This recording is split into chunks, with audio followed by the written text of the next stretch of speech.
Hi friends, this is Vincent. நம்ம சேனலுக்கு உங்களை அன்புடன் வரவேற்கிறேன். நீட் கவுன்சிலிங் சொந்தமாக நம்ம சேனல் நிறைய வீடியோஸ் வந்து கொடுத்துட்டு இருக்கோம். எல்லா பேருமே ரவுண்ட் 2ஓட சாய்ஸ் ஃபில்லிங் வந்து ஆல் இண்டியாவுக்கு சூப்பராக பண்ணிட்டு இருக்கீங்க. அதே மாதிரி ரவுண்ட் 2க்காக நிறைய பேர் தமிழ்நாடு கவுன்சிலிங்காக வெயிட் பண்ணிட்டு இருக்கீங்க. இந்த வீடியோவில் நம்ம எதை பற்றி பேச போகிறோம் அப்படின்னா ரவுண்ட் 2ஓட ரூல்ஸ் அண்ட் ரெகுலேஷன். சரியா, யாருக்கு வந்து பார்த்தீங்க அப்படின்னா நம்மளோட செக்யூரிட்டி டெபாசிட் வந்து கிடைக்காது, யார் வந்து ரவுண்ட் 3க்கு எலிஜிபிள் ஆக மாட்டாங்க, இதெல்லாம் தெளிவாக நம்ம பார்க்க போகிறோம். ஃபர்ஸ்ட் தமிழ்நாடு கவுன்சிலிங்கோட இந்த ரூல்ஸ் அண்ட் ரெகுலேஷன் நம்ம பார்த்துட்டு அதுக்கப்புறம் நம்ம ஆல் இண்டியா கவுன்சிலிங்கோட இந்த ரூல்ஸ் அண்ட் ரெகுலேஷன் நம்ம பார்க்க போகிறோம். சரியா, அதனால இந்த வீடியோ ஸ்கிப் பண்ணாதீங்க, ஸ்கிப் பண்ணாம லாஸ்ட் வரைக்கும் கேளுங்க, கண்டிப்பாக உங்களுக்கு ரொம்ப ரொம்ப ஹெல்ப்ஃபுல்லாக இருக்கும். சரியா, ஏன்னா இதெல்லாம் தெரியாம ஏனோ தானோன்னு சொல்லிட்டு நம்ம கவுன்சிலிங் அட்டன் பண்ணணும் அப்படின்னா நமக்கு அதாவது அது பின்னாடி ஒரு பெரிய ப்ராப்ளத்தை கொண்டு வரும். ஏன்னா சில பேர் வந்து 30,000 கட்டிருப்பீங்க, சில பேர் வந்து 1 lakh கட்டிருப்பீங்க, ஆல் இண்டியா கவுன்சிலிங்ல 2 lakh கட்டிருப்பீங்க. இதெல்லாம் நமக்கு திரும்ப வரணும். இது வராம போச்சுன்னா எவ்வளவு பெரிய கஷ்டமா இருக்கும் அப்படிங்கறத நீங்க கொஞ்சம் திங்க் பண்ணுங்க. அதுக்கு முன்னாடி நிறைய பேருக்கு நான் தயவு செய்து ஒரு ஹம்பிள் ரிக்வெஸ்ட் வைக்கிறது என்ன அப்படின்னா, நிறைய பேர் அதாவது நிறைய பேரண்ட்ஸும் சரி நிறைய ஸ்டூடெண்ட்ஸ் சரி நமக்கு கால் பண்ணும்போது என்ன சொல்றாங்க அப்படின்னா, என் கையில இப்போ இந்த ஒரு சீட் இருக்கு சார், நான் இதை வச்சுட்டு நான் ஆல் இண்டியா கவுன்சிலிங் ட்ரை பண்ணலான்னு இருக்கேன் அப்படின்னு சொல்லி கேட்குறாங்க. சரியா, அதே மாதிரி ஒரு தெளிவா என்ன பண்ண மாட்டீங்கன்னா ஒரு முடிவு எடுக்க மாட்டீங்க. நான் திரும்பவும் பேரண்ட்ஸ் அண்ட் ஸ்டூடெண்ட்ஸ் நான் சொல்றது என்ன அப்படின்னா, உங்க கையில ஒரு சீட்டு கிடைக்குது பாத்தீங்களா, இது பல பேர்த்தோட ஒரு கனவு. சரியா, அந்த கனவை நம்ம கையில வச்சுட்டு நம்ம என்ன பண்ணக்கூடாதுன்னு பாத்தீங்கன்னா, அந்த பக்கம் போகலாமா இந்த பக்கம் போகலாமா அப்படி இப்படின்னு சொல்லிட்டு என்ன பண்ணக்கூடாதுன்னா ஒரு பிளே பண்ணக்கூடாது.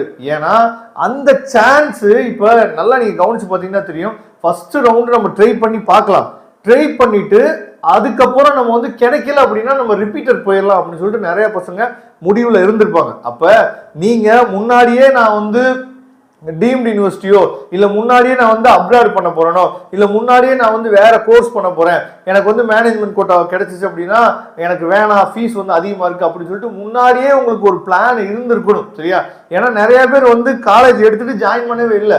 அப்ப நிறைய பசங்க வந்து பாத்தீங்க அப்படின்னா ஃபர்ஸ்ட் ரவுண்டு கிடைக்காதனால ரிப்பீட்டர்ஸ் வந்து பண்றதுக்கு நிறைய பசங்க போயிருக்காங்க. சரியா, இந்த மாதிரி விஷயங்கள்லாம் நடக்கும். அதனால செகண்ட் ரவுண்டாவது ஒரு முடிவு எடுங்க, தமிழ்நாடு கவுன்சிலிங்ல எங்க நம்ம போறோம், செல்ஃப் ஃபைனான்சிங்கா இல்ல மேனேஜ்மெண்டா இல்ல என்ஆர்ஐயா, அதை ஃபர்ஸ்ட் முடிவு எடுத்துங்க. இல்ல நான் டீம்டு யூனிவர்சிட்டி தான் போறேன் அப்படின்னா ஆல் இண்டியா கவுன்சிலிங் மட்டும் ட்ரை பண்ணுங்க. உங்களுக்கு இந்த மாதிரி அட்வைசஸ் தான் கொடுக்கறதுக்கு தான் நம்மளை நோக்கி நீங்க வாங்கன்னு சொல்றதுக்கு காரணம் வந்து இதுதான். ஓகே, இப்ப தமிழ்நாடு கவுன்சிலிங்கோட ரூல்ஸ் வந்து பார்த்துடலாம்.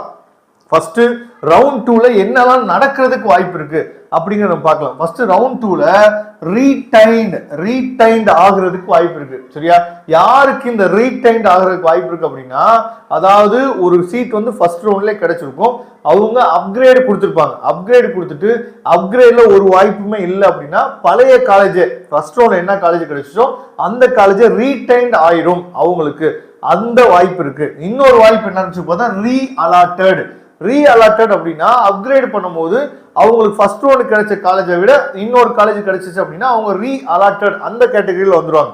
அடுத்து தேர்ட் ஒன் வந்து பாத்தீங்க அப்படின்னா ஃப்ரெஷ்லி அலாட்டட், அதாவது புதுசா செகண்ட் ரவுண்ட்ல வந்து பாத்தீங்க அப்படின்னா நமக்கு கிடைக்கும், அவங்க தான் ஃப்ரெஷ்லி அலாட்டட்.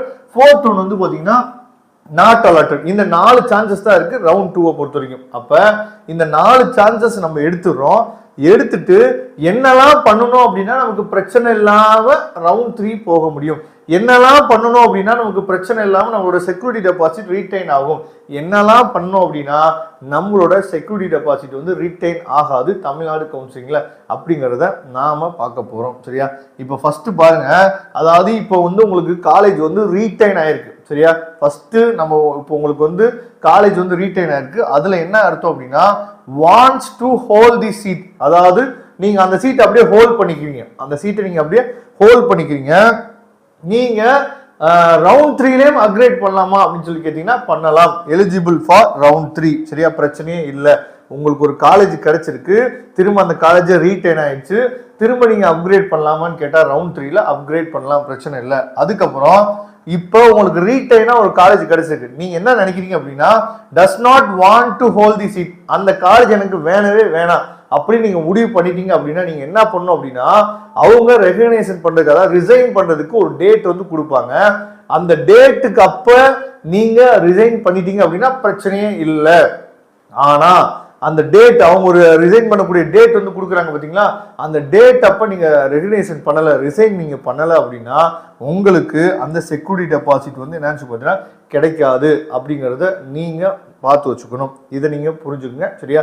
அதுக்கப்புறம் ரீஅலாட்டட்ல உங்களுக்கு ஒரு காலேஜ் வந்து கிடைச்சிருச்சு, நீங்கள் வந்து ஜாயின் பண்ணுறீங்க, இல்லைன்னா ஜாயின் பண்ணலை, இது 2 தான் நடக்கும் சரியா. ஒன்று நீங்கள் ஜாயின் பண்ணீங்க அப்படின்னா நீங்கள் அதாவது ஜாயின் பண்ணிட்டீங்க அப்படின்னா நீங்க வந்து ஜாயின் பண்ணிட்டீங்க அப்படின்னா அதாவது ரெசிக்னேஷன் பிஃபோர் டியூட்டி அதாவது டியூ தி டேட் ஃப்ரீ எக்ஸிட்ல நீங்க என்ன பண்ணலாம் போகலாம். அதாவது நீங்க ஜாயின் பண்ணிட்டு நீங்க அந்த காலேஜ் வேணாம்னு சொல்லி அதுக்கப்புறம் நீங்க முடிவு பண்ணீங்க அப்படின்னா நீங்க ரிசைன் பண்ணலாம். அவங்க கொடுத்துருக்க அந்த டேட்டுக்குள்ள ரிசைன் பண்ணீங்க அப்படின்னா நீங்க ஃப்ரீ எக்ஸிட்ல அடுத்த ரவுண்ட் போகலாம். அதே மாதிரி நாட் ஜாயின்னா நீங்க ஜாயின் பண்ணவே இல்லைன்னா அதுக்கு அர்த்தம் வந்து ஃப்ரீ எக்ஸிட், பிரச்சனை இல்லை சரியா. அப்ப யாருக்கு வந்து அந்த செக்யூரிட்டி டெபாசிட் வராது அப்படின்னா நீங்க ஜாயின் பண்ணிட்டு ரீஅலாட்மெண்ட்ல நீங்க ஜாயின் பண்ணிட்டு அவங்க ஒரு டேட் கொடுக்குறாங்க பாத்தீங்களா, ரெசிக்னேஷன் டேட், ரிசைன் பண்ணக்கூடிய டேட் கொடுக்குறாங்கல்ல, அந்த டேட்டுக்குள்ள நீங்க ரிசைன் பண்ணாம நீங்க அதுக்கப்புறம் போய் ரிசைன் பண்ணலாம் ஒரு முடிவு எடுத்தீங்க அப்படின்னா உங்களுக்கு செக்யூரிட்டி டெபாசிட் கிடைக்காது. இப்பதான் நம்ம முக்கியமான ஒரு இடத்துக்கு வரும். ஃப்ரெஷ்ஷா இப்போதான் உங்களுக்கு ரவுண்ட் 2லயே ஒரு காலேஜ் வந்து கிடைக்குது அப்படின்னா என்ன பண்ணணும் அப்படின்னா நீங்க ஜாயின் பண்ண போறீங்க, இல்லைன்னா ஜாயின் பண்ணாம இருக்க போறீங்க. ஜாயின் ஆர் நாட் ஜாயின்னா பிரச்சனை இல்லை, அது ஃப்ரீ எக்ஸிட்ல போடும். அப்ப செகண்ட் ரவுண்ட்ல தமிழ்நாடு கவுன்சிலிங்க்கு ஃப்ரீ எக்ஸிட் இருக்கு, இதை தெளிவா நீங்க புரிஞ்சுங்க, அதை நீங்க பாத்துங்க சரியா. அதுவே நீங்க எப்பெல்லாம் ஜாயின் பண்றீங்களோ ஒரு காலேஜில் போய் எப்பெல்லாம் நீங்க ஜாயின் பண்றீங்களோ நமக்கு தமிழ்நாடு கவுன்சிலிங்ல ஃபர்ஸ்ட் ரவுண்ட்ல அந்த அதாவது ரெசிக்னேஷன் டேட் வந்து கொடுத்துருக்க மாட்டாங்க, ஏன்னா அது கிடையாது, செகண்ட் ரவுண்ட்ல தான் வரும் சரியா. அப்ப நீங்க ஜாயின் பண்ணிட்டு வேணான்னு முடிவு பண்ணிட்டீங்க அப்படின்னா நீங்க ரிசைன் பண்ணணும் அந்த டேட்டுக்குள்ள ரிசைன் பண்ணீங்கன்னா நீங்க அடுத்த ரவுண்டு போகலாம், பிரச்சனை இல்லை. ஆனா அந்த டேட்டுக்குள்ள நீங்க ரிசைன் பண்ணாம விட்டுட்டீங்க அப்படின்னா உங்களுக்கு செக்யூரிட்டி டெபாசிட் கிடைக்காது. நாட் அலாட்டட் வந்துருச்சு அப்படின்னா நீங்க ரவுண்ட் 2க்கு நீங்க என்ன பண்ணலாம் பார்த்தீங்கன்னா ரவுண்ட் 3க்கு நீங்க என்ன எலிஜிபிள் சரியா. இது நல்லா உங்களுக்கு தெளிவா புரிஞ்சுக்கணும் நினைக்கிறேன். இதுல சில டவுட்ஸ் வந்து உங்களுக்கு இருக்கலாம். அப்படி டவுட்ஸ் இருந்துச்சு அப்படின்னா நீங்க கமெண்ட் பாக்ஸ்ல கேளுங்க. இப்போ ஆல் இண்டியா கவுன்சிலிங்கை பொறுத்த வரைக்கும் ரொம்ப முக்கியமானது என்னன்னு பார்த்தீங்கன்னா நிறைய பேர் ஆல் இண்டியா கவுன்சிலிங்ல சீட் எடுத்து வச்சிருப்பாங்க, ஸ்டேட் கவுன்சிலிங்ல சீட் எடுத்து வச்சிருப்பாங்க, இது இல்லாம வேற ஸ்டேட்ல வேற போட்டு வச்சிருப்பாங்க சரியா.